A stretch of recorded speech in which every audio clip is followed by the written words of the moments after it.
Blog Talk Radio.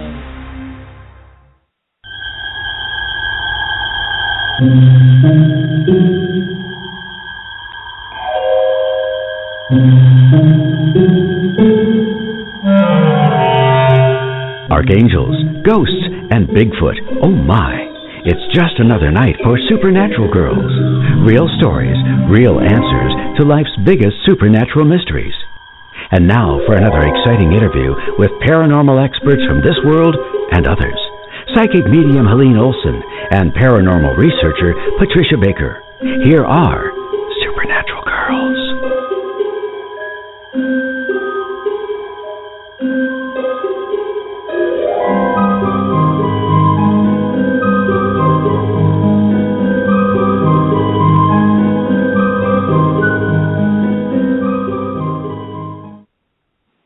Welcome, everyone, to another exciting show of Supernatural Girlz. I am your host, Patricia Baker, and I am here with my wonderful and talented co-host, psychic medium Helene Olsen. Hi, Helene. Hi, Patricia. How are you tonight? I'm excited. We had big election news here, huh? A new governor. Yeah. Charlie Baker. I like the last name.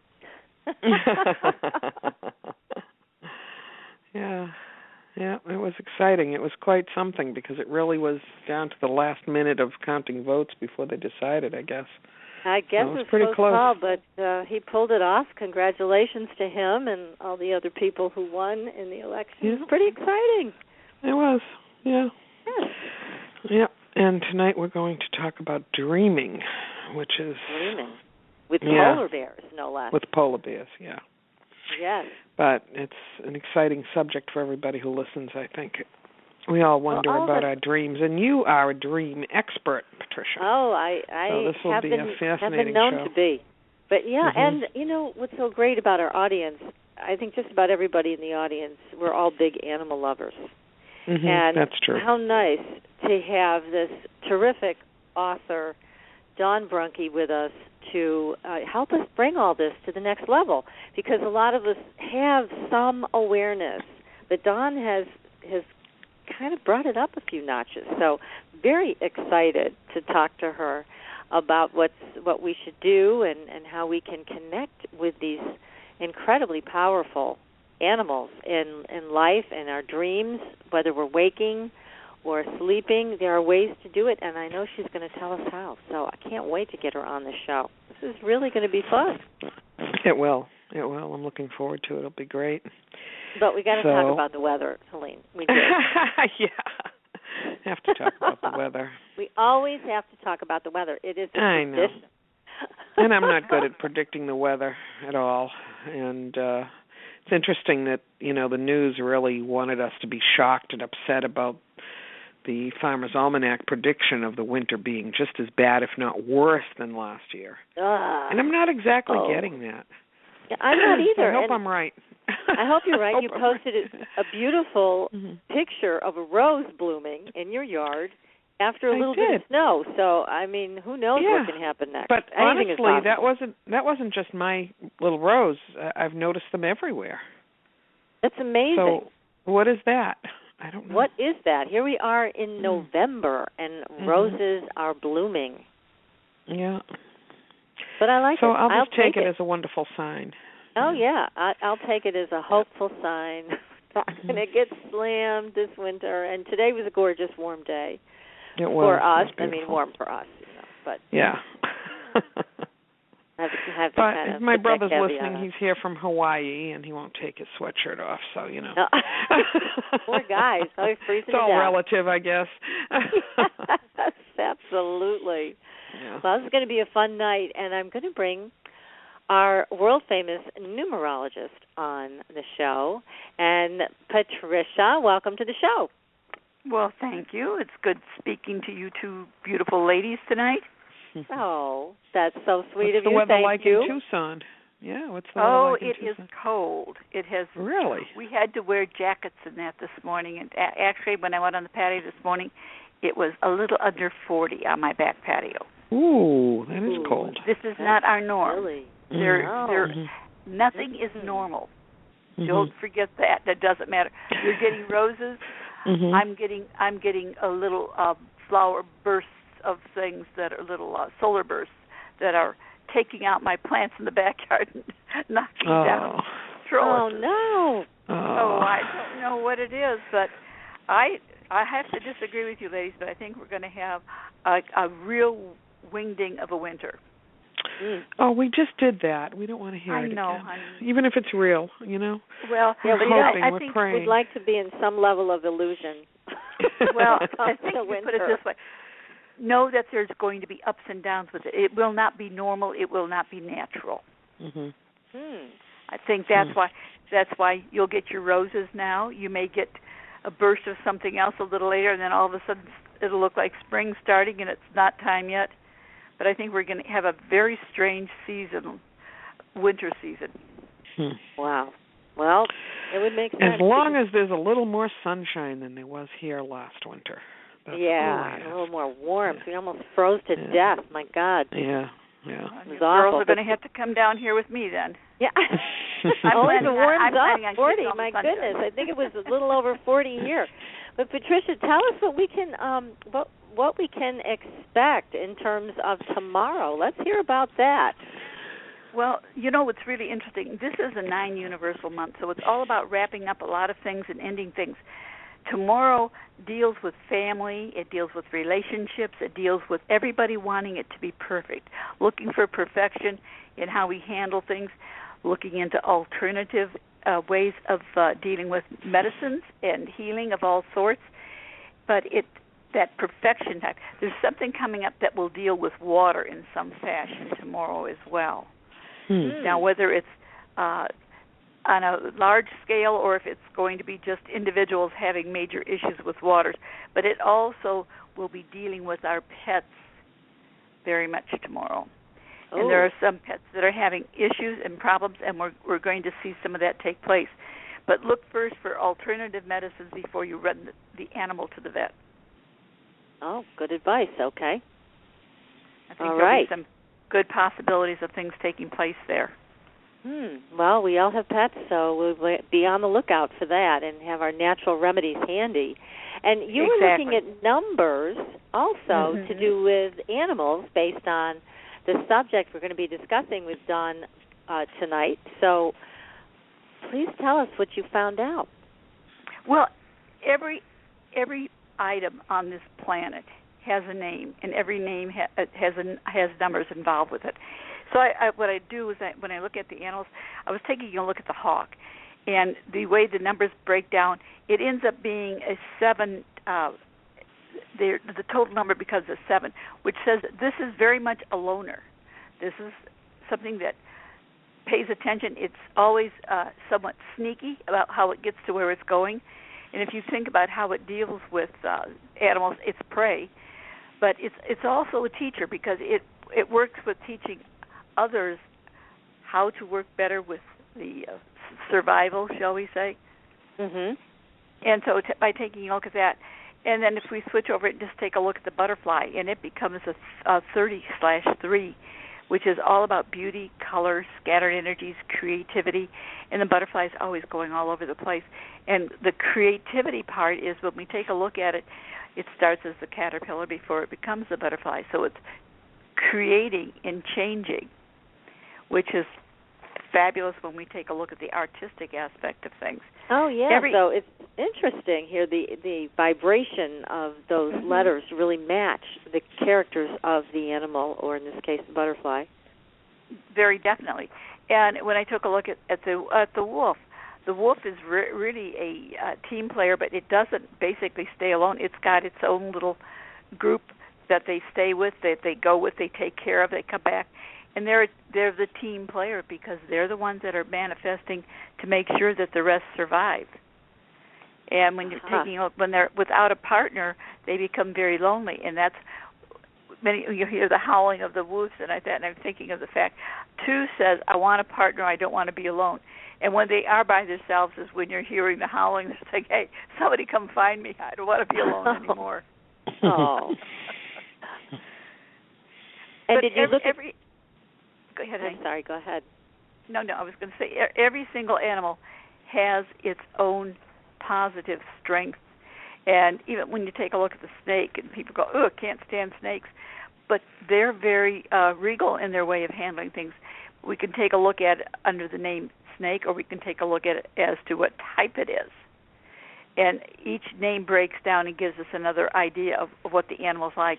But when you take a look at the birds and the hawks and such as this, they're just absolutely phenomenal.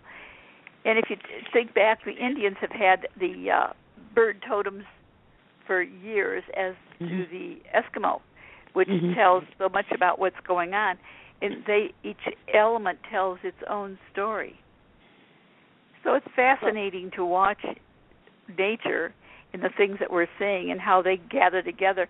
And if you watch how they have their homes, the ants, shall we say, how they gather their homes and the things that they're stripping from the trees and such, and then you take and break it down by the numbers, it's very interesting to see how industrious they are and the things that they can manifest simply by working as a group.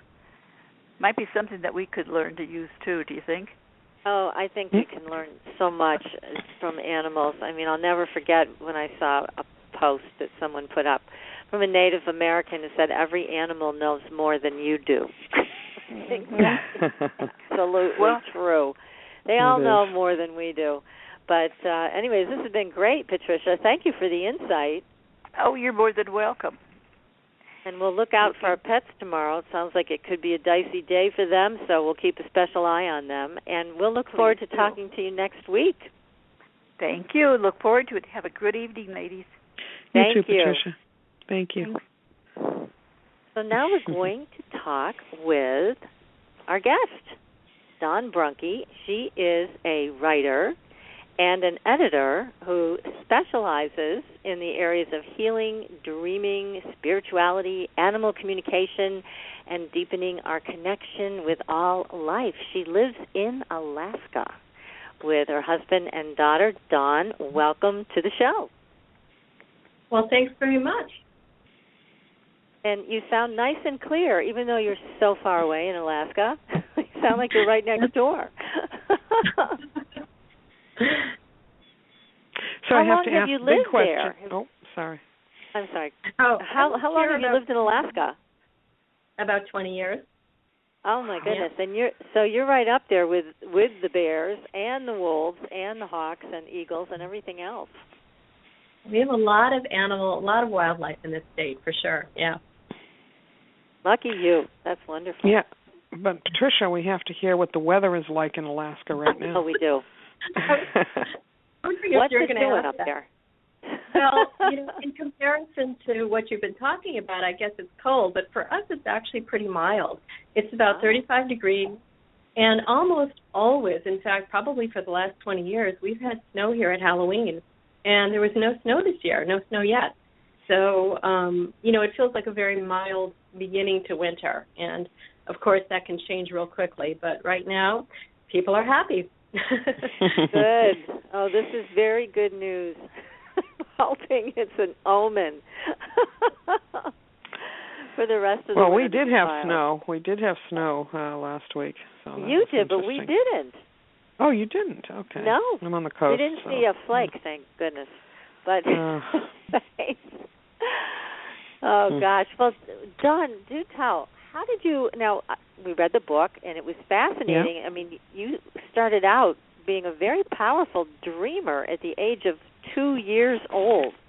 You had lucid dreams, and you could, it's just amazing the memory that you have of all of this.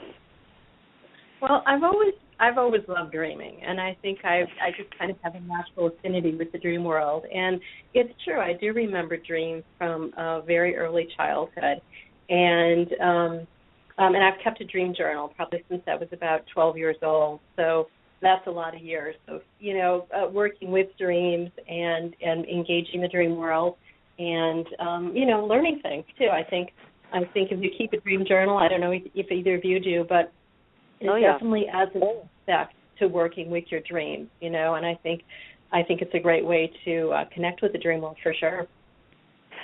And I agree with you 100%. It's so important, I think, and it's becoming a lost art in some ways, because what I find, and I don't know about you and the people that you work with, but a lot of people want things to be instant. They want to take a pill. They want instant enlightenment, whatever. And I shouldn't say that. There are a number of people who are great dream workers, but there are also a bunch of people who don't want to do the work. They're like, well, I don't remember my dreams, and that's the end of it. And they are missing out on such a rich experience.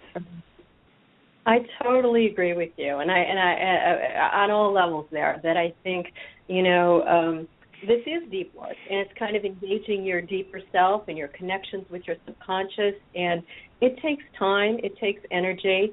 It's not something that you can get in 10 minutes. It's something, and I think it's something that builds.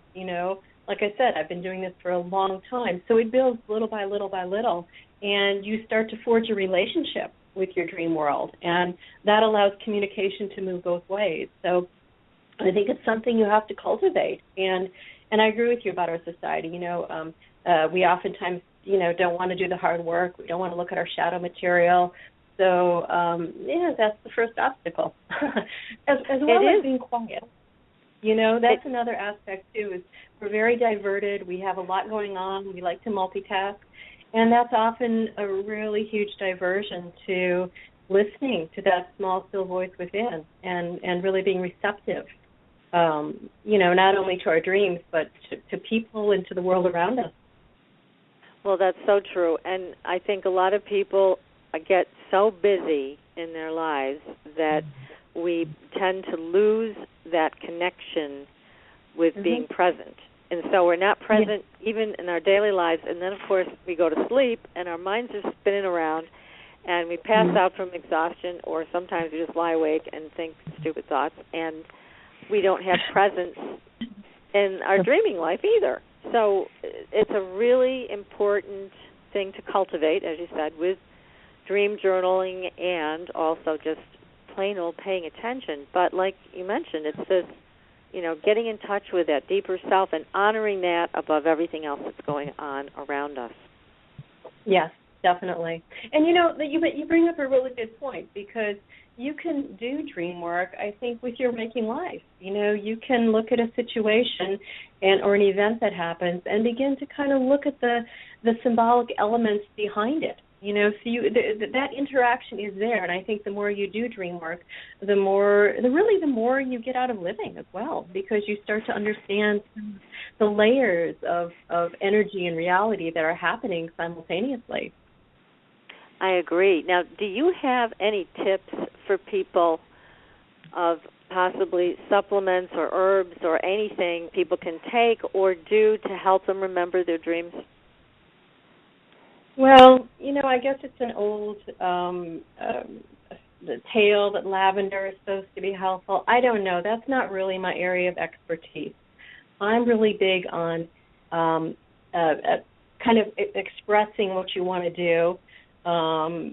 Talking about what you want to do. In other words, let's say I want to remember my dreams. So maybe the advice would be tell yourself that before you go to bed. And then in the morning follow up by recording anything that you remember, even if it's just a feeling. I think that's a great way into dream journaling, is even if you don't remember the story of a dream, just start writing down your feelings or how you felt on waking.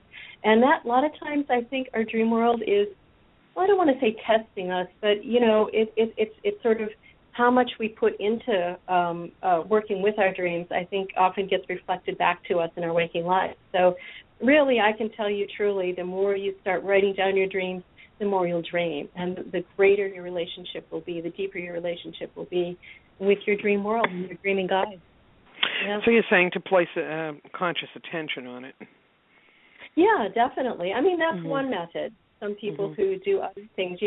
One of the things I write in my book, I have a little appendix on different things you can do to work with dreaming, is to make a dream altar. If you put a little, whatever's significant to you, a statue, a picture, even the word, remember my dreams, on your nighttime table, that can be helpful. That can be instrumental. It really depends what kind of person you are and what what resonates with you, what you respond to. And what? I'm just curious if you have an opinion on this or not. How much do you think people's prescriptions interfere with their dreaming? Their prescription? Yeah. medications and so forth. People who have to take medicine, you mean? Yeah. Oh, boy, I don't know. I don't take any prescriptions, so I just don't know. I'm seeing probably some would interfere, But I again, not my area of expertise. Yeah. Well, some prescriptions come with the warning that it may cause nightmares. Mm-hmm. Did you know that?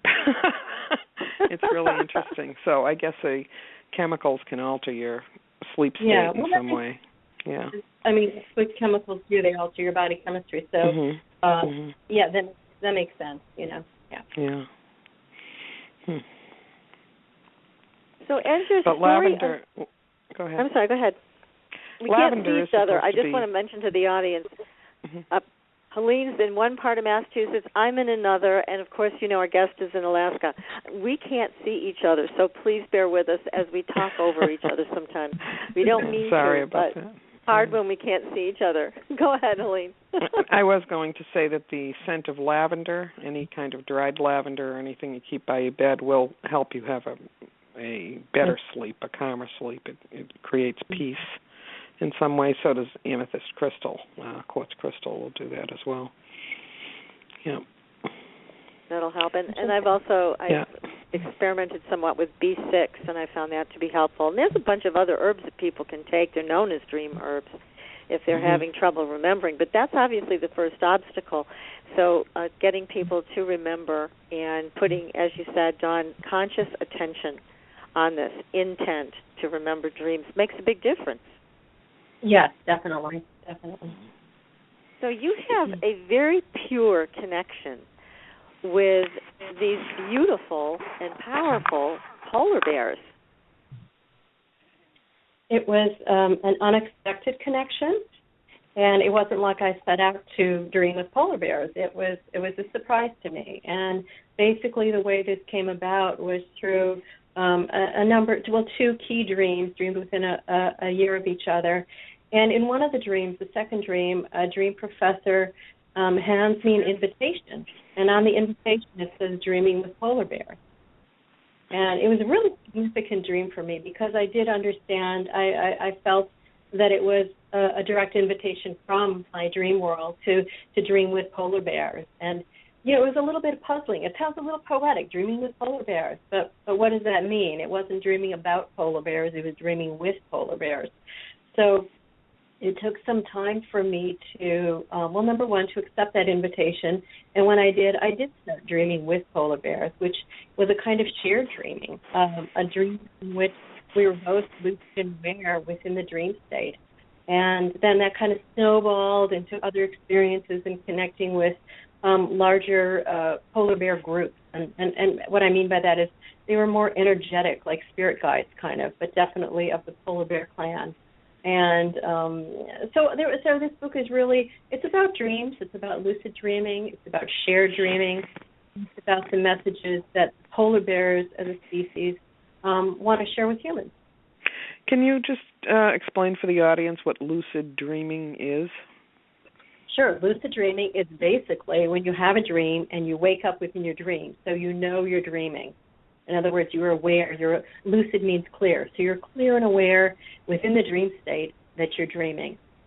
And it's a powerful thing to have happening, to wake up within your dream. There's a strange energy involved of kind of, for me, it's a little bit always of excitement, like, ooh, I'm dreaming. I'm, what can happen here? And so,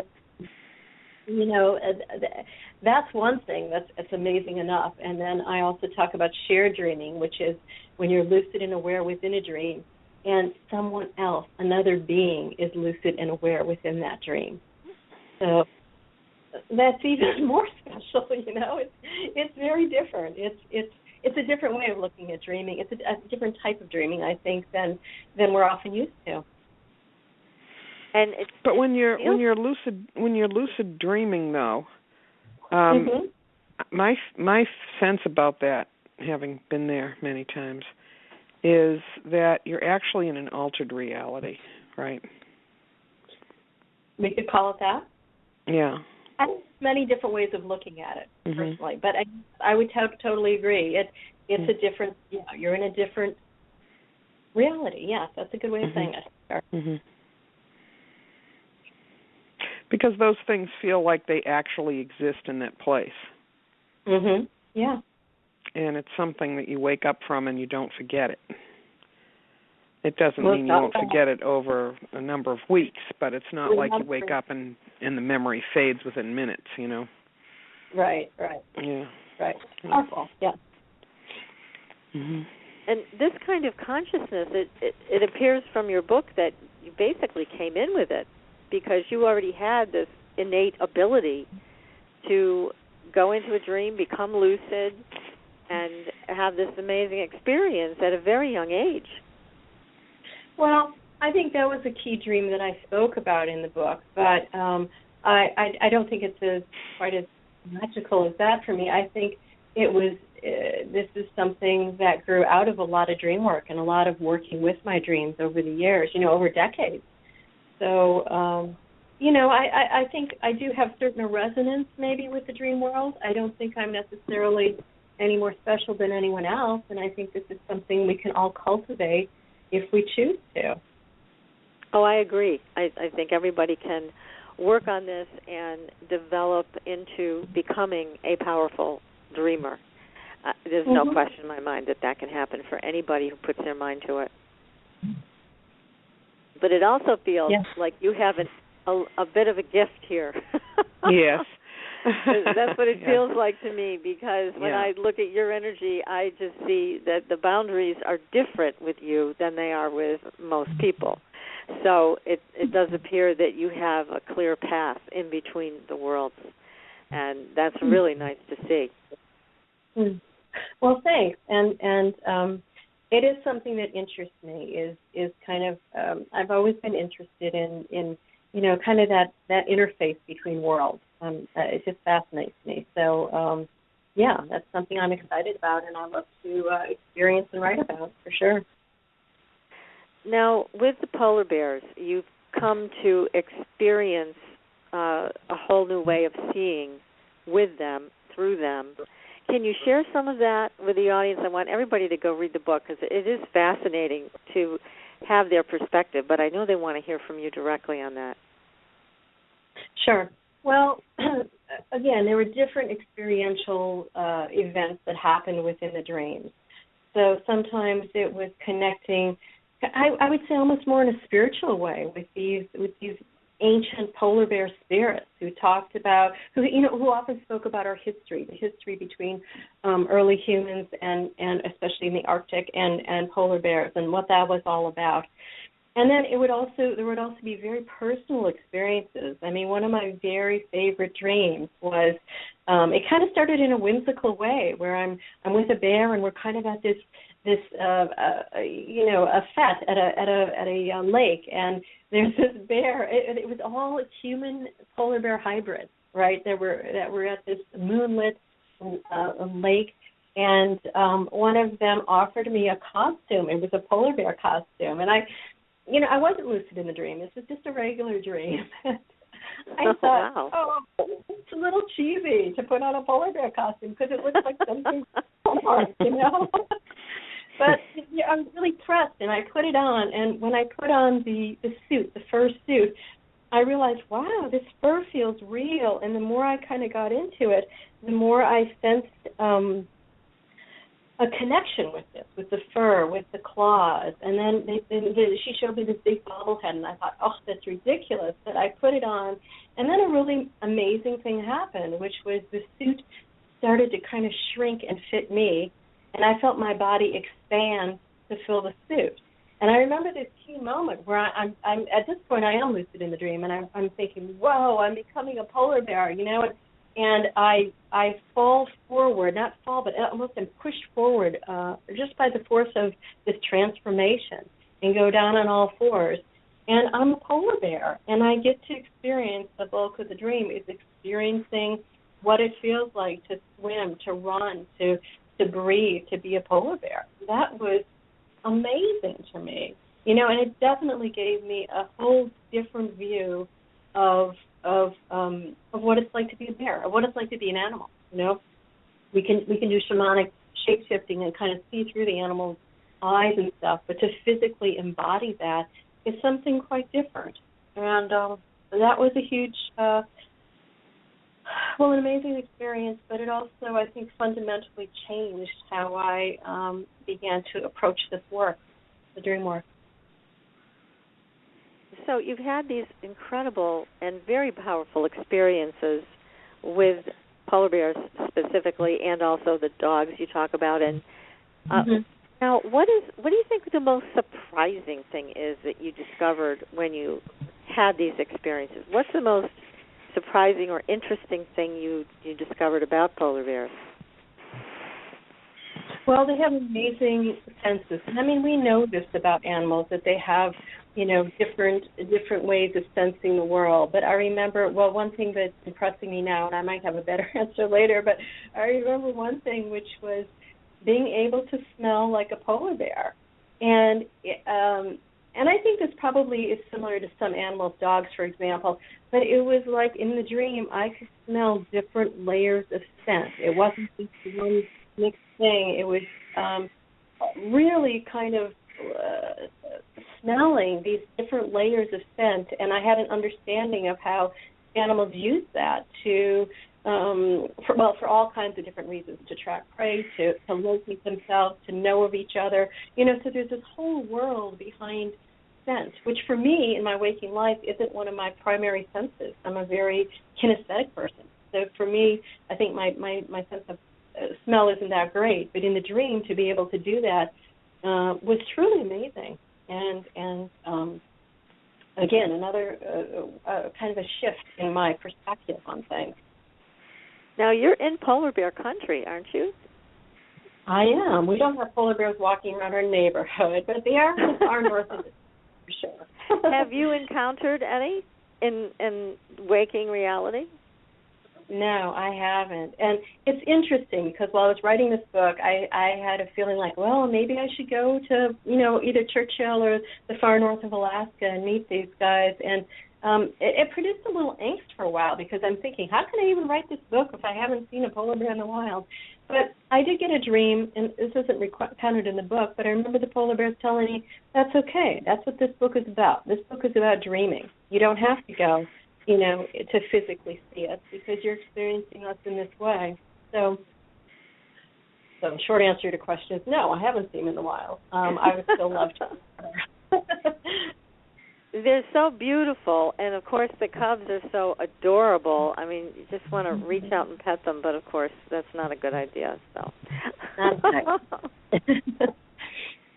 Now, we have bears here. I know, Helene, you've had them up near you, and we certainly have them near us and very close to our house. And the power of these bears is remarkable. I mean, I'm just still in awe. I saw one pretty close to our house. Now, this is a black bear, not a polar bear.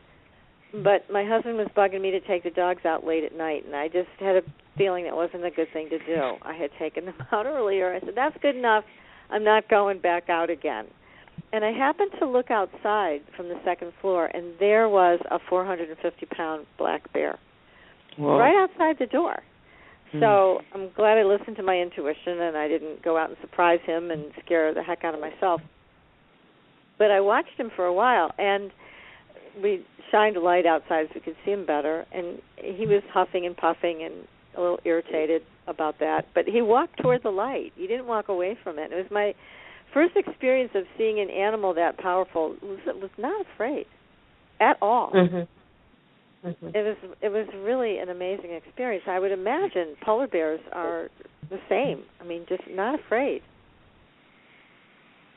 I think it depends. I think basically, this is just my opinion, is that black bears and brown, we have all three bears here in Alaska. So black bears and brown bears we do have in our neighborhood, mainly black bears, not so much brown bears. But anyway, I think it depends on the situation. It depends on if they're used to humans or not. I think polar bears in general aren't so used to humans because there's not a lot of humans that come up in the Arctic.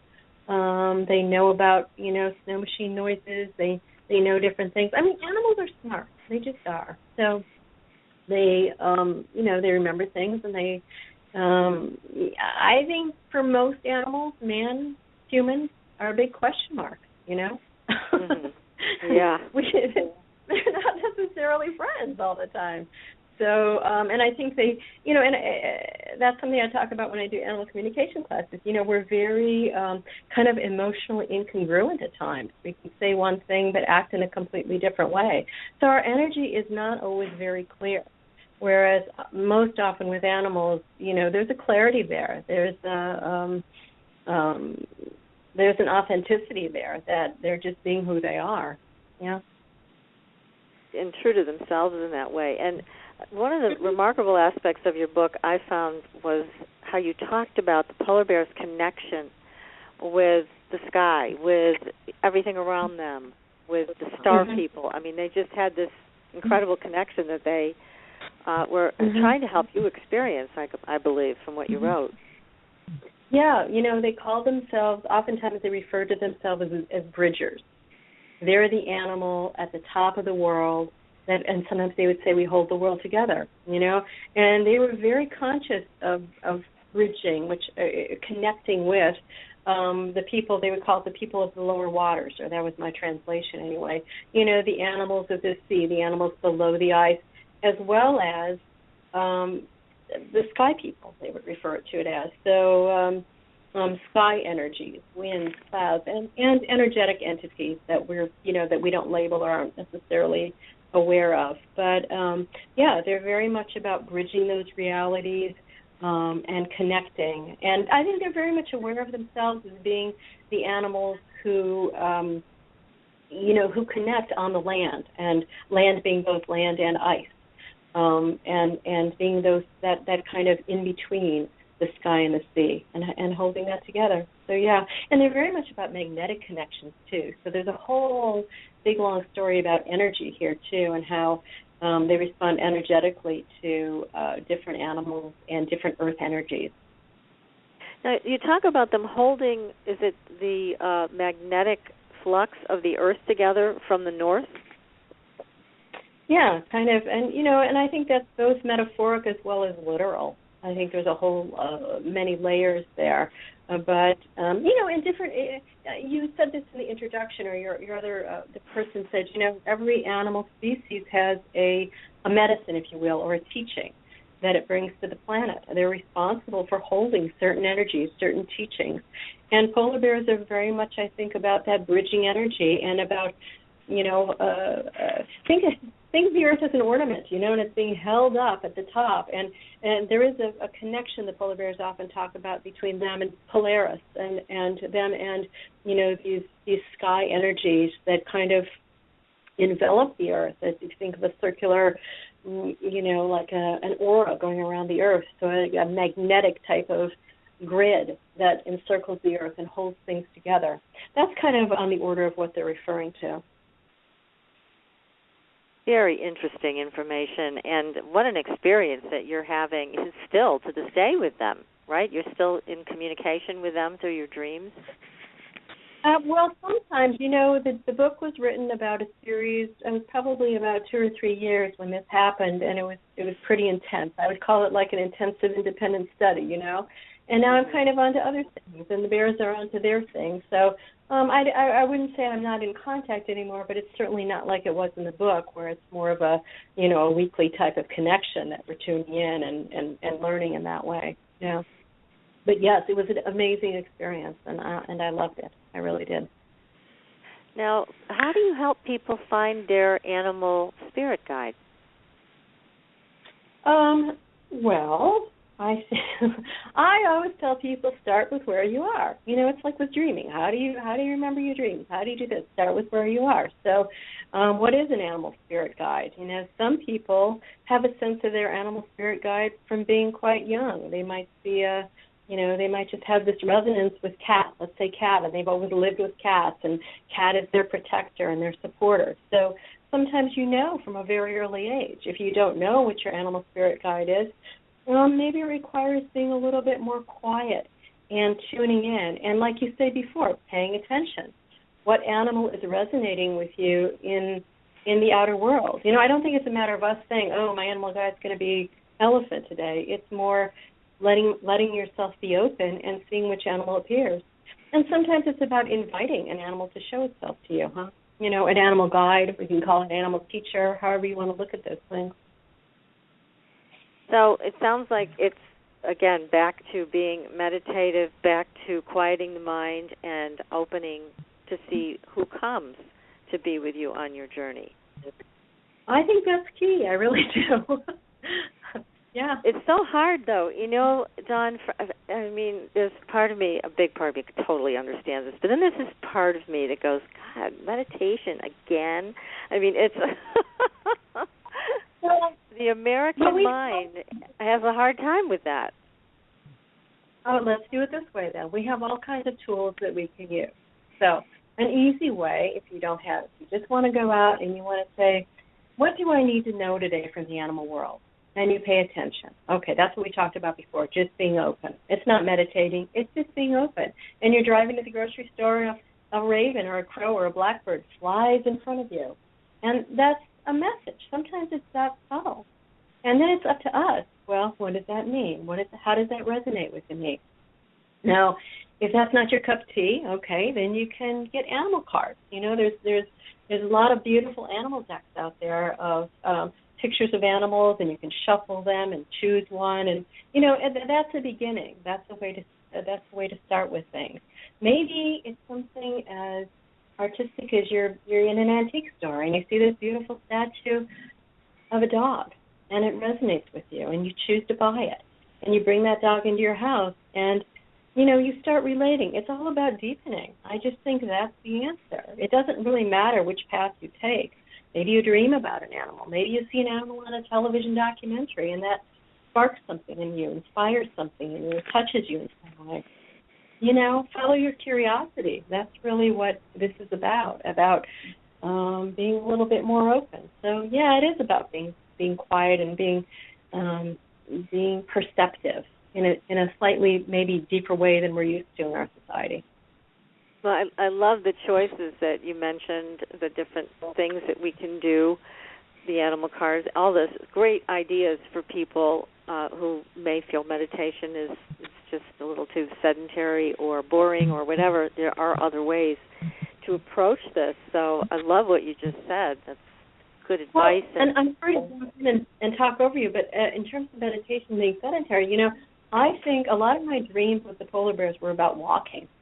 They're about moving with the bear. And walking and meditation, it's actually a very old form of meditation. So sometimes another way to think about it, it would be just to go for a walk, to go out for a walk in nature. You're moving.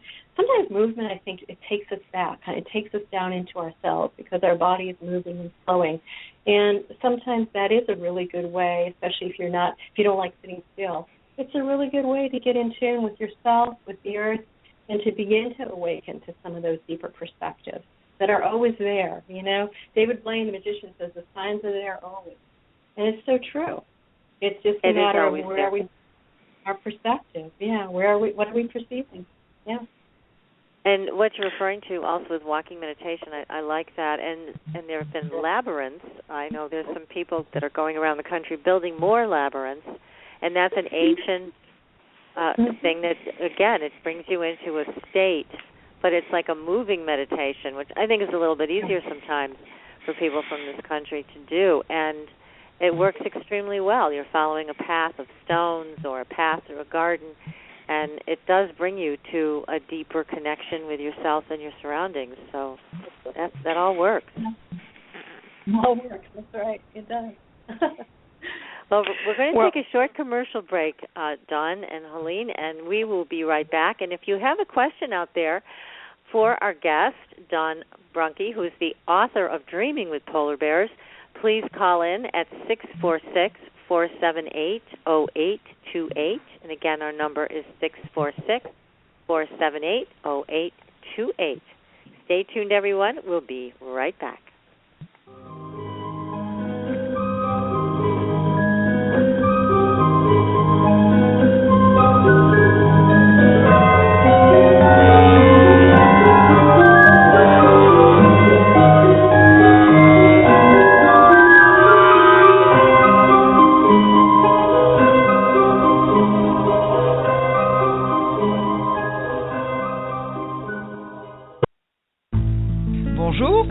Veronique Raskin, founder of the Organic Wine Company. As one of the pioneers of the organic wine movement, since 1980 I have brought you the very best and most authentic organic wines directly to your table. I work with small family estates who grow certified organic grapes and produce exceptional wines. You can purchase our wines individually from our website at theorganicwinecompany.com or join one of our wine clubs. Our organic wines are perfect for you and for your family as gifts for friends and relatives, and they are simply spectacular for the holidays. Visit us at theorganicwinecompany.com to enjoy the very best organic wines conveniently delivered to your door. I am Veronique Raskin, passionate about my mission. I offer to you vegan, organic, and biodynamic wines, wines made by people of the heart, wines with a heart. Au revoir. Call us at 1-888-ECO-WINE.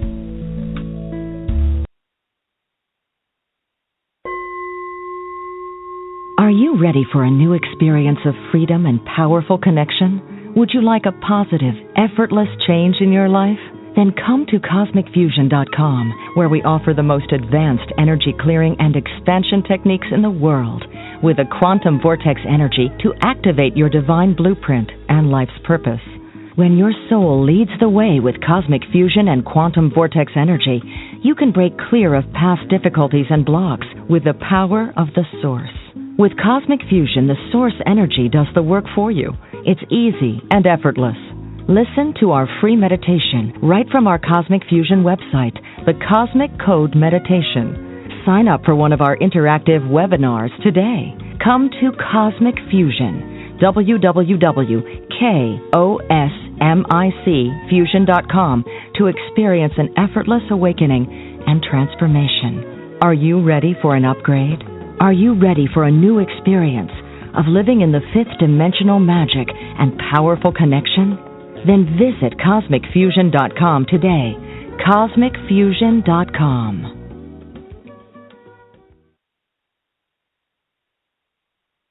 Your property tax bill. Have you seen it lately? It's frightening. Your property taxes are going up while your home value is going down. It's time to fight back and win. For the real truth about the property tax system, get attorney Pat Quintilian's book, Are You Getting Screwed on Your Property Taxes? How to Find Out and How to Fix It. Attorney Quintilian answers all your questions and gives you the facts you need to fight a property tax bill that is spiraling out of control. You'll also read about what happens to property owners who don't check their property records, only to find out too late they're taxed on square footage, fixtures, and even buildings that they don't own.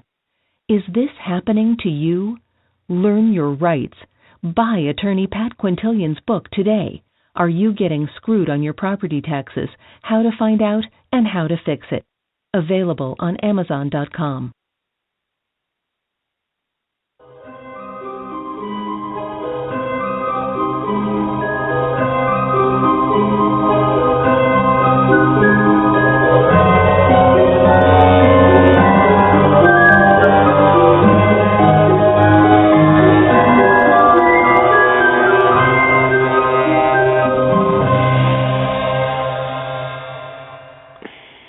Welcome back, everyone.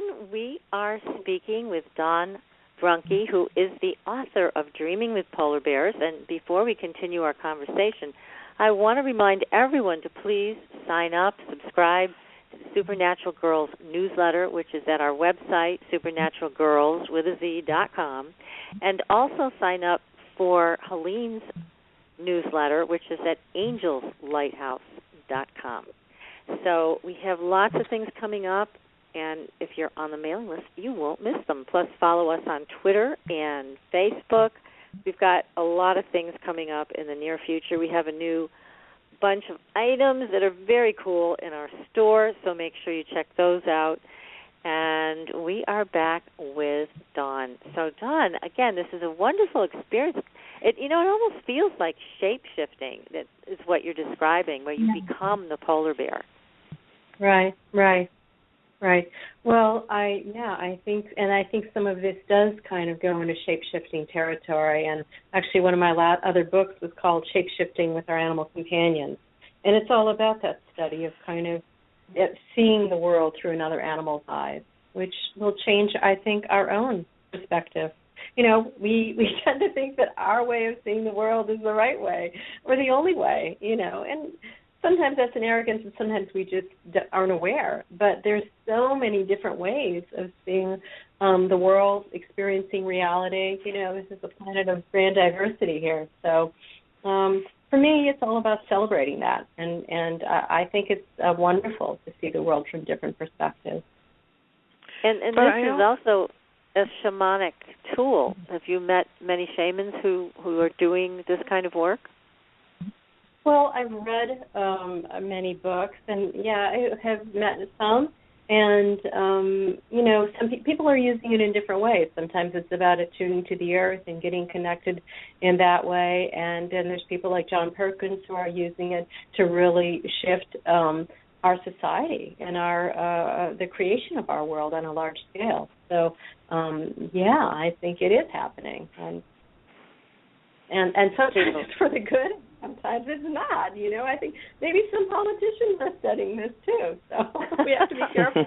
Wouldn't that be great? Well, it would be great if they're looking for the highest good for everyone involved. But it's like anything. That's what we want. Yes, it can be used for the good, or it can be used in a selfish way. So. Well, but again, if you're expanding your perception and you're seeing, for example, as you have seen through a polar bear's eyes, seeing the world, sensing the world around you that profoundly, then I would think you would shift completely and into somebody who understands the value of all of these animals on the planet rather than seeing them as something that we can just dispose of. Right, exactly. I think when that happens, you necessarily have a deeper appreciation and connection with the earth, and with all species, definitely. Well, I felt like your gift was being used to raise the collective consciousness of the earth, period. That you do have a remarkable gift for lucid dreaming, and that they knew that you were going to write about this and promote it and so forth. And so I find that in the last several years, it seems like many animal groups are stepping up. Besides polar bears, we get the whales and the dolphins especially, who are really prolific in their communication with people who are receptive to it.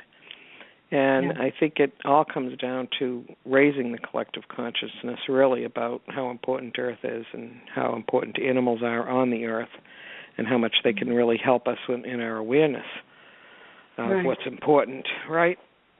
And I so, totally agree with you. Yeah, I think. Did you think that they came to you in this way because they knew that you would be public with it? I think I came to understand that in retrospect, and also maybe partway through the journey. In the beginning, I wasn't so sure, and I wasn't sure I could really take on the bigness kind of their power and of their story. It took me actually quite a while to write this book because I really don't like being in the limelight. It's not my idea of fun, and so I think they kept nudging me a little bit. And as they said at one point, the reason we came together was because of mutual need and desire. I wanted to learn about dreaming. I was interested in that, and they did want someone to tell their story. So, maybe in that sense, that was a good choice. I have a background in animal communication. I have a background in writing books. I'm comfortable translating animal thoughts and ideas into human words. So, it was a very good fit. I mean, if they were orchestrating it, it was a smart choice. Both of us. Yeah. And I'm wondering, when I've communicated with animals before and felt like I had not as intense experiences as you did, but similar experiences, I was not sleeping. It was through meditation, but it felt like a lucid dream. Do you think that's the same thing, or do you think it's different? Well, I think it's similar. And, some of the experiences in my book, and I do allude to this, is that, I was in that altered, connected state with the bears. I wasn't always dreaming. And, I think we can all enter that dream state while we're waking. It's just a bit of a transitional state. You know, you just kind of step over the edge there, and you're in that space. And that's a key message that I think the polar bears are saying, is encouraging us to live more in that space between worlds, between the dreaming and the waking world. You know, our society, you know, has this division between sleeping and waking, but not all cultures do. And I don't think we always did, you know, humanity didn't always have that. So, you know, in some way what the polar bears are saying is, you know, your division is artificial. It's not necessarily a reality. It's something that you do because of the way that you're, you know, the way that you see the world and the way that your society works, blah, blah, blah. But you look at much older cultures, the writings, or even some cultures living today, and there's a much more porous connection there between what we might call the dream world and the waking world. And that in-between state is larger than what we experience. You know, it's just, you know, sometimes we just think of falling asleep, that you're in that in-between state, in that twilight zone type area. But other people live that, you know. They live in that interface. And it's a wonderful place to be, I think. It really is. We get so much more out of living as well as out of dreaming. It's to me, that's an expanded awareness of who we really are. Now, it's fascinating. I'm sorry, go ahead, Helene. I was going to say some people call it astral travel, but as far as being in a meditative state and being able to slip into that other reality or make connections with other beings or animals or guides is very real to a lot of people. So doing it as you sleep as a lucid dreamer is fantastic, and I really do think you have an amazing gift, Dawn. But also there are people, I think, who do it a lot in a semi-awake state, in a meditative state, and they just alter their consciousness. And, you know, whatever way you can get there, it's amazing, because it does awaken you in some profound way. And I'm sure that the feelings that you had in this book, because I did read the book, extremely well written. People should go out and get it. But I think that the feeling of it was really conveyed about how intense and how real it was for you. Well, thanks. Thank you. Yeah. Now, there's a question in the chat room I wanted to ask on their behalf. They want to know what animals you are working with now. So the polar bears are more of the past, and is there anything in particular? Well, it's funny. I think the project I'm going to be working on is more of an inclusion of many different voices, of integrating, talking about different animal species, and not so much an animal teaching type thing, but how we can be affected, how we're affected, and how we can form relationships with animals that cross our paths, that kind of awakening. But one animal that I do have kind of an affinity for lately are the sharks, the shark people. You know, they're an amazing group of beings, you know, pretty badly misunderstood, and they have also a similarity to the polar bears in terms of their connection with electrically with the grids around the planet. So I guess my interest is kind of going towards animals who are working with the earth in larger ways. I mean, and we all are, but in a very conscious way. So. And here's another question for you from the chat room. They want to know, what do the polar bears think about humans? Well, I think you know, there's a lot in my book about the history between polar bears and humans, and in brief, we were very much aligned. You know, when humans came to the Arctic, and especially the Arctic, that's the main one I'm looking at. You know, there was a give and take. A giving from humans to polar bears, an honoring of their spirits, an understanding of them in a deeper way, and the polar bears shared many gifts. And we kind of fell away from that. And I think what the polar bears think about humans now is they're wanting that, they're extending their invitation for us to come back that way. They really very much like for us to wake up. And I think that's something across the board. The dolphins will tell you, the whales, you know, many animals will tell you that. We're waiting to join the party, you know, to come back. And here's another question from the chat room. Somebody would like to know, what do the polar bears want us to know about them? That's a good question. Well, I think my first response to that is to really see, and this is not just polar bears, it's polar bears but also other animals, to really see the animal itself. You know, I think we humans, I don't think we realize how influenced we are by our beliefs and our kind of, you know, prejudices about animals, our preconceptions about certain animals. Like when I mentioned sharks before, you know, I felt this little twinge. And, you know, I don't know if it was from you or from your audience, but, you know, sharks are, I consider them shadow animals. They're animals that humans don't want to, you know, they have a bad rap. And so we kind of project on that and we distance ourselves from that.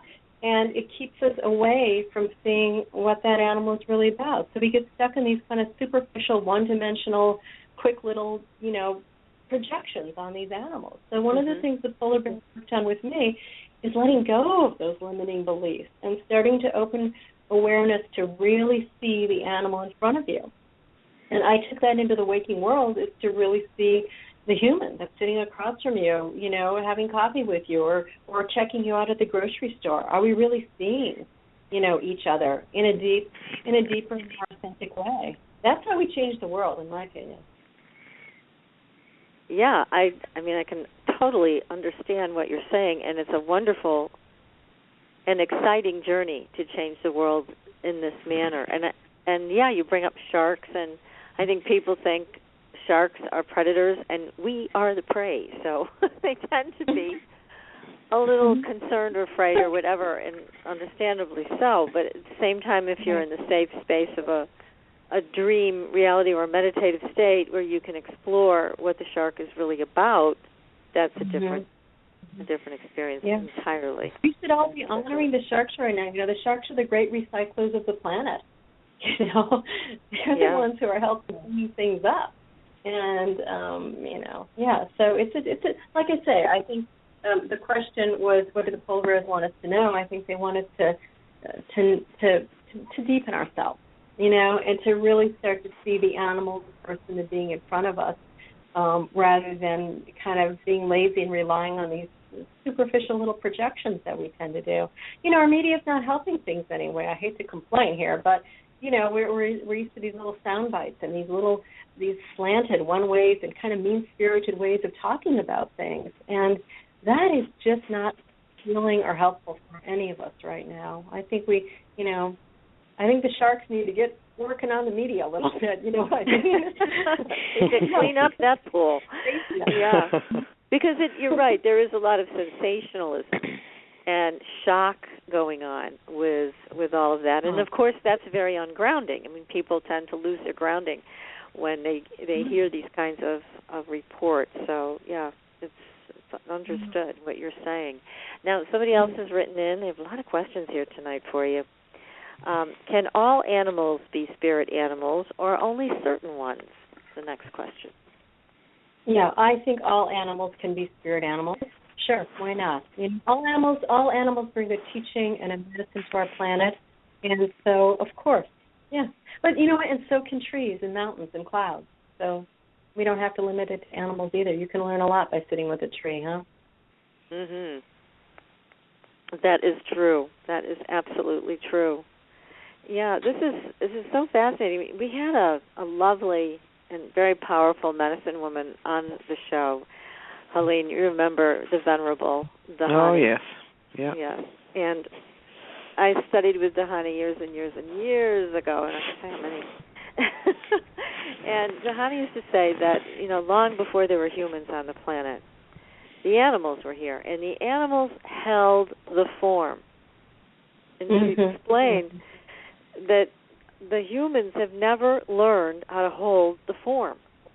So we're still, I guess, kind of idiots. And the animals, as you've mentioned here in your book, the polar bears are holding the form.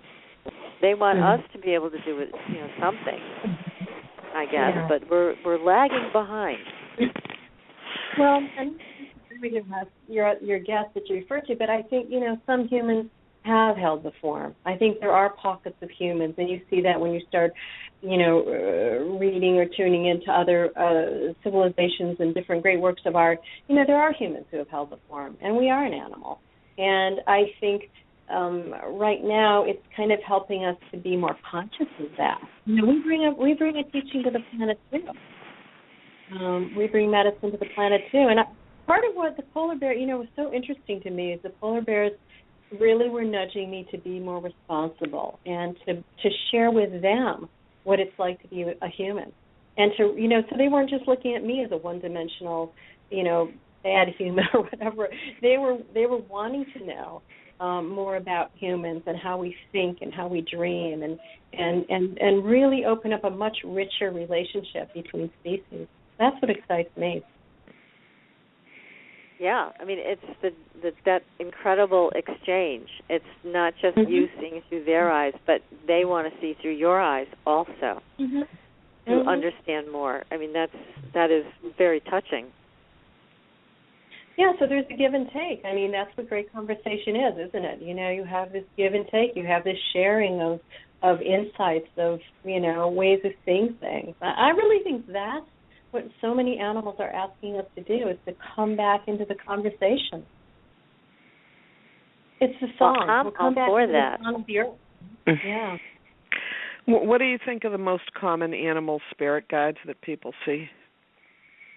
Oh boy, I couldn't even tell you. I know mine, and I think probably the ones that we talk a lot about: dolphins, whales, elephants, lions, the big cats for sure, bears, horses.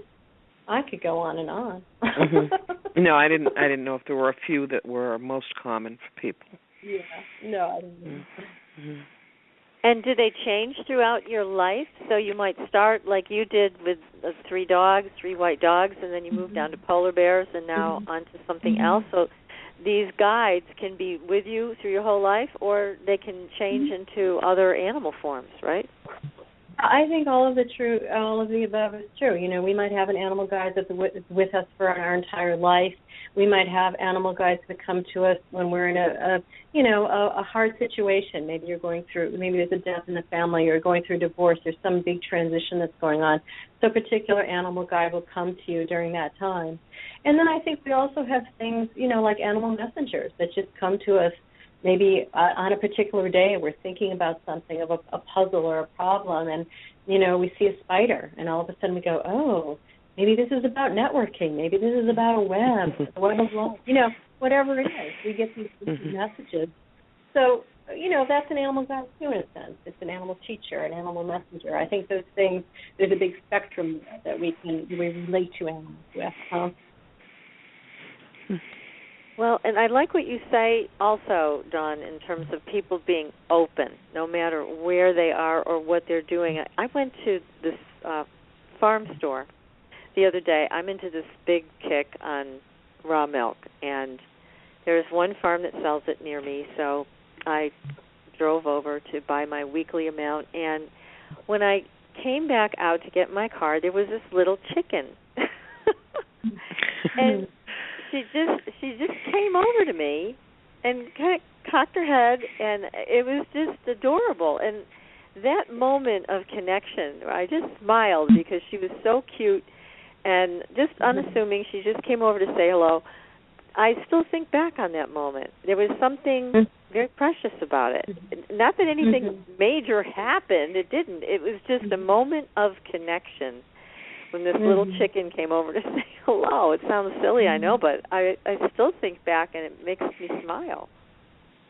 Yeah, well, I don't think it is silly. I think it's a really important thing to stress that, sometimes connections with animals, they are very subtle, but they touch us deeply. We know when we're connected, and that feels to me, what you're expressing, a little vulnerable but very sweet, in a sweet way, and just that friendly heart-to-heart connection, that it softens you, doesn't it? I mean, an experience like that softens us and makes us be a little bit more open with others. So it's a beautiful connection. Yeah.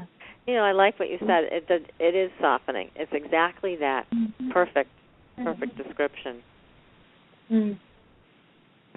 I had an experience the other day. It was so funny because we have ravens here in Alaska, and they like to hang out at like the grocery store and the Walmart and stuff, and they love the cold. They love to do these amazing acrobatics. We have a lot of good up and down topography here, so they love to do things like that. And anyway, I was going to the grocery store for my car, moving, and I saw a raven come by, and it was swooping kind of around me. It circled around me, and I'm in the habit of always, greeting the ravens. I love ravens, and it came closer. It did a step in circle, and it swooped in front of me, and I just put out, "Hello, raven," and it not out loud in my mind. It turned its head to look at me like, "Who are you, strange person?" It just made me crack up, and the whole time I'm in the grocery store, I'm still laughing about the raven and the look it gave me. So, things. My point is, funny. Touch, and they change us, they transform us, and that's wonderful.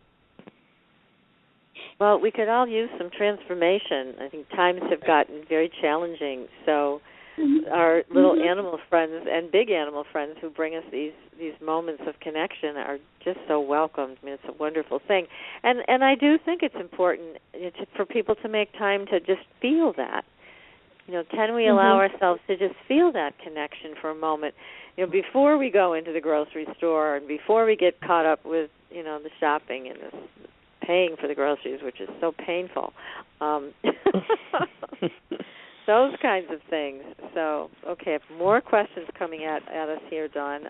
What does it mean if someone gets attacked by numerous different animals on separate occasions? Ooh. Yeah. So someone's getting attacked. What's that about? I think it depends. I really need to know more about the situation and kind of feel that person's energy before I can give a very an answer that makes sense. Sometimes, there's this old way of. Let me just relate it this way. There's this old. I don't know how old it is. It's a saying or belief system that when you're stung by an animal, that animal is giving you its medicine. So why is the attack there? I don't know. Is the animal, if it's a cat, let's say a panther or something, is it trying to wake you up to cat medicine? Where is it attacking you? Is it your shoulder, your leg? Sometimes things are just symbolically. There's so many different ways we can look at this. So it's a very general question. It's hard for me to answer in a more specific way. If it's different animals, what are those different animals saying? Where is it on your body? There's so many different things here that I'm sorry, I can't give a great answer, but I just think it depends. And I would want to ask that person, what does it mean to you? Do you do readings, Dawn? I do readings, yes. Oh, okay. What is your website? Because I don't think you've said that. My website is animalvoices.net.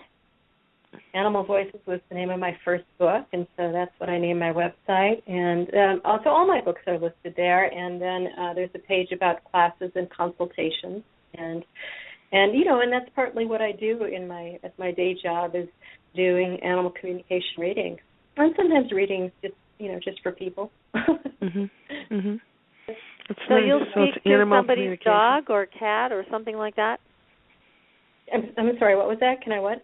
You would speak, like, say Helene called you up and said, why don't you talk to my dog for me? Would you do that? Yeah, definitely. What I like to do is I like to think of it as a three-way conversation. So, we connect with the dog, and then we're kind of, I'm a translator. That's what I think of myself. I'm translating your dog's, thoughts, feelings, perceptions, blah, blah, blah, into human words, so that you can better understand and kind of deepen in relationship with that animal. Yeah.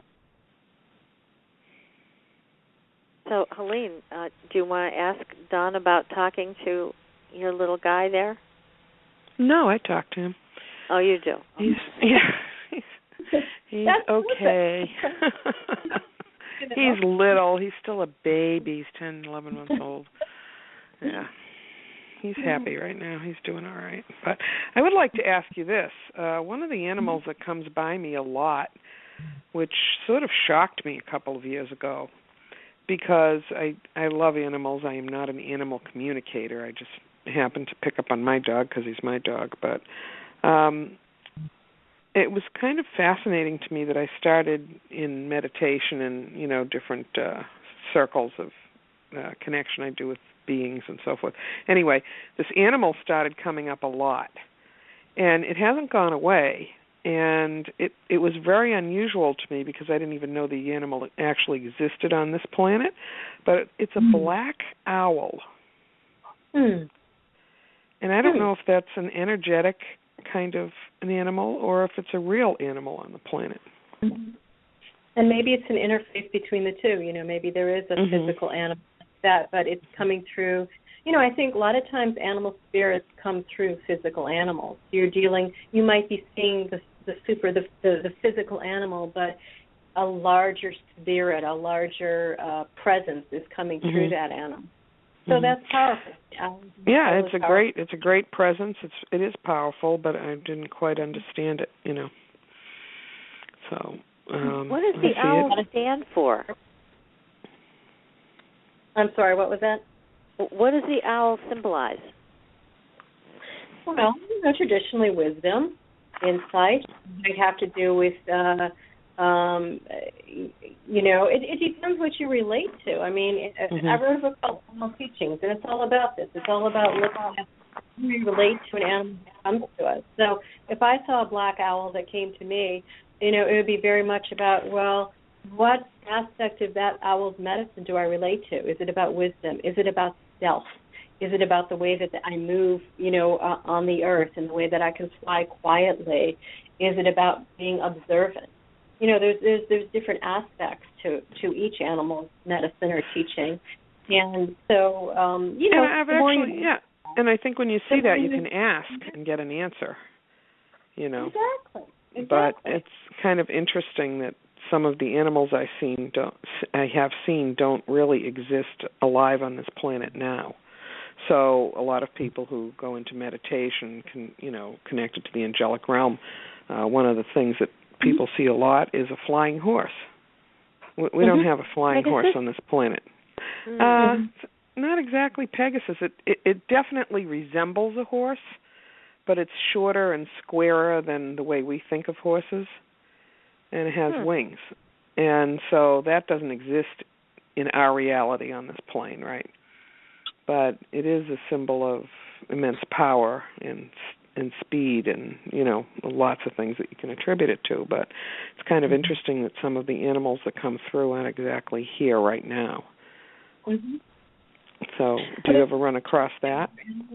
That exist between the worlds, perhaps, or that are gatekeepers, so they take you to another place. Right. I think of that as a dreamlike type animal, that can lead to other places, other worlds. So, yeah. What about Bigfoot? You're also living in Bigfoot country. I know there in a remote area. Patricia's favorite subject. I love to talk about Bigfoot. We've had several people on the show, and they brought in tape recordings of what they think are Bigfoot calls, and it did send chills down my spine. But I was wondering, have you ever encountered that energy? Have you ever attempted to communicate with them? Well, not Bigfoot, but the Yetis in Tibet. And I do have in fact, one of my books, I can't remember which one it was right now. I think it was the Shape-Shifting book. Yeah, it was. The Shape-Shifting book has a whole chapter about connecting with that Yeti energy. And it was actually a little bit dreamlike, and then a whole understanding about the Yetis came through and about their lineage and their connection with the monks. And, there is this belief. I don't know if you've read what's her name? Alexandra David Neal, who writes about Tibet a lot. And anyway, she has a whole thing about her connection with the tulpas, which are thought-created entities. And that's really what came through for me in my experience with the Yetis was this notion of their thought-created, and then they became physically real.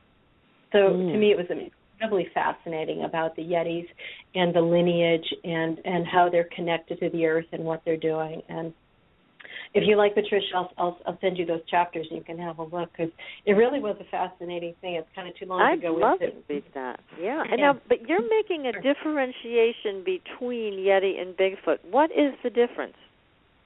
Well, I don't know. Other than location and geography. My connection is with the Yeti more. I have that, it's a long story. It really is kind of a long, involved story, but it's more with the Yetis. And I don't know about Bigfoot. I've really never met a Bigfoot, and I just, it's not my area.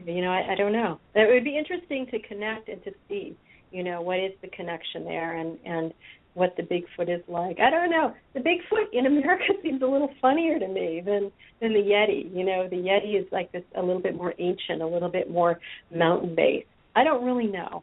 I'm just speculating here about it sounds like you're describing an entity that is pretty serious.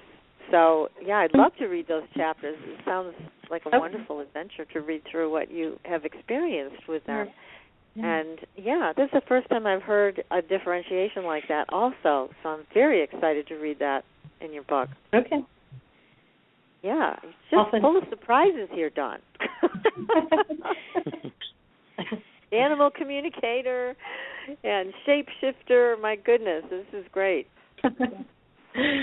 Well, it's actually great to connect with you because, this isn't something we can always talk about with people over the dinner table. Not everybody's so interested in this field. This is my joy. I love this area that of that in between world and expanding consciousness. And so it's a pleasure to talk with both of you. Thank you. Yeah, well, we're enjoying this immensely, and this is it's one of the reasons that Helene and I do the show. It's because we do feel that paranormal should be normal, and that's why we do what we do. And the people in our audience, I believe, feel the same way. And that's why they congregate to listen at the feet of people like you, Dawn, because, again, you've had just a remarkable life with lucid dreaming and all kinds of connections that you've had with very powerful animal spirits. We'd highly recommend your book, Dreaming with Polar Bears, and your other books as well. And could you announce your website again? Sure. My website is animalvoices.net. And you also do readings for people, animals. You do three-way conversations for animals with their owners. Right. And so people can contact you for that. And are you working on another book now? I am working on another book. Kind of the idea is simmering. Actually, the polar bear book, it took a long time to write, and I just needed a little break after that. But I am working on another book, and I'm not sure what it's going to be about yet, but it's simmering. Good for you. Now, do you have pets at home? Do you have dogs or cats or anybody like that? Well, we have fish, and then I live with a chow chow German Shepherd. The name went out of my head. A German Shepherd chow chow named Riza, and she's a really smart girl. And she's not a doggy dog. She's kind of she's an animal who does her own thing. So it's great. She's really easy to live with. Now, does your family also embrace all of this? Well, that's a good question. My husband, he's a very Alaska guy. He fishes, he hunts. He's a Scorpio, so he's very open to other experiences. And so he opened to this, and he's had a number of experiences communicating with animals. And I think one of them was very powerful and kind of scared him. So he just decided that's not something he really wants to do. So, and my daughter is a college student, and she's wonderful. She's very open to this and supportive. She came with me to help with some animal communication classes, so she's very gifted in it as well. Yeah. That's awesome. Oh, nice. Yeah, that's beautiful. How nice. Alaska. Oh my goodness. I'm trying to wrap my mind around this. What do you have, winter for like 8 months out of the year? It's really not as bad. I shouldn't say this because we don't want a ton of people coming to Alaska, but Alaska, it's a land of extremes. put it that way. And if you don't like the cold in the winter, then no, this is not the place for you. But on the other hand, come, March and April, we have just incredible sunshine coming in. So it grows so strongly because it is very dark. At the solstice, it gets light around 10 o'clock in the morning, and it gets dark around 3:30 or 4 p.m. So, yeah, you have to be comfortable with the dark.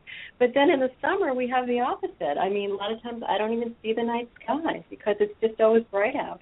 So if you, and that's probably why I like it. I like extremes. I love being in that in-between state, So, but when people come here, they either stay for a year and go, or they stay forever because it's just that kind of a state. It's kind of like Hawaii in a way, which is also a land of extreme. Totally mystical. I mean, the way you just described it, it sounds like a perfectly mystical place. Well, it's a really huge place, let me tell you. Now, do you get supplies like we do, going to the grocery store? Do you get them airdropped? I mean, how remote are you? No, I live in a neighborhood, so no, I don't live in one of the remote villages, that's an entirely different lifestyle. But no, we have grocery stores and Walmarts and, restaurants, movie theaters, all that. Wow. Well, it just sounds like a very, very interesting life that you're leading up there in the northern part of the world with the polar bears. So we are going to wait to hear about your next book, so we hope you'll come back on the show when you have that ready to come out, and you'll talk with us again, we hope, because we've really enjoyed this. Yeah, I have too, so thank you so much. I've enjoyed it as well, very much. Well, again, the name of Dawn's most recent book is Dreaming with Polar Bears, and Dawn also does animal communication and readings, and also teaches classes on spirit guides, animal spirit guides, and I'm sure other things, because you have so many talents here. So, again, thank you so much for joining us tonight. It's been just a great show. Thank you. Thanks much. Yeah. Thank you, Dawn. Yes. Thank you. So keep in touch, please. I will do that, and I'll send you those chapters, Patricia. Oh, thank you. And if you do talk to Bigfoot, I want to know about it. Okay. Okay. Thank you. Thanks so much, Dawn. Bye-bye. Bye. Well, I'll tell you what, our animal-loving audience has got to love this show because, as I mentioned, she really has ratcheted this whole experience up with shape-shifting and seeing through their eyes. I mean, it's smelling what they smell. That's just an incredible experience. Very powerful. It is. It's very powerful, and she is gifted. Very gifted. Very gifted. Lovely lady.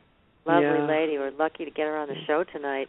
Yeah. But, that book is really something, Dreaming with Polar Bears, and again, going to her website, checking out all the services and the classes that she offers.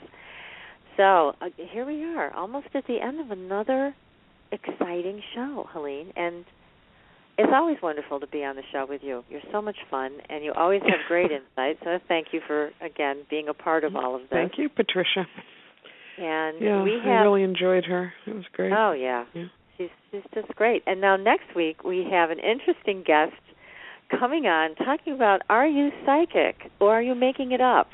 So I love that topic. I know. I can't wait to How find out. How many people do we talk to? I don't know if I'm that intuitive. I think it's just my crazy head. And right. They really are. So, hey, we got to know where we stand on these things. So I can't wait to talk to her. Her name is Carol Lynn, and she'll be coming on the show next week. And we have lots and lots of other guests coming up. We're going to take short breaks throughout the holidays, but we will be running some of our incredibly fabulous archive shows. So we'll still leave all of our listeners something great to listen to. But next week we'll have Carol Lynn on, and you can find out if you're psychic or making it up. We're going to know.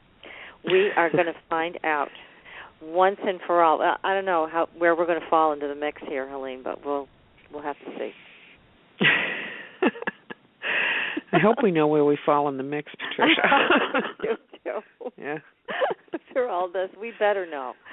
Yeah, it'll be a fun show, though. That'll be a lot of fun. Yeah. It will be. So everybody, just be sure to join us. It's going to be same time, same station, 7:30 to 9 on Wednesday night. And thank you, everybody, for joining us this evening. Again, we were speaking with Dawn Brunke, and she is the author of Dreaming with Polar Bears. So, sweet dreams, everybody. We'll be back next week. Good night, Patricia. Good night, Helene. Bye-bye.